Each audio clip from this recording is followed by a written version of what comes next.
Welcome to the Banker Lamp. Please enjoy the video. You start by confirming the essentials.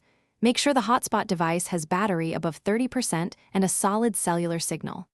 Once done, restart both the Hotspot and the client device.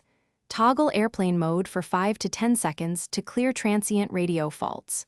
Next, check APN and carrier plan to ensure tethering is permitted because software blocks are common. After those steps, you'll be ready to move into network specifics and configuration changes to restore a reliable connection. Now you dig into the middle. First, simplify the SSID and set WPA2 with a concise password to avoid handshake failures. Then decide band preference. Use 4 GHz for better range or 5 GHz for higher throughput, and lock the radio to that band, then reboot the hotspot so changes apply.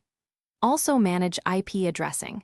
Either assign a static IP on the client or force a DHCP lease refresh, and verify DNS settings to prevent name resolution timeouts affecting. Finish by validating the fix. Connect a second client to determine whether the issue is device-specific, then run a speedtest to measure latency and throughput. If problems persist, back up settings and perform a factory reset on the hotspot, but do this only after ruling out client-side causes. Make sure to contact the carrier or check service outage maps and reset the APN as a last software step. This single check often prevents unnecessary hardware replacement and saves time. Thanks for watching. If this was helpful, leave a like and consider subscribing. See you next time.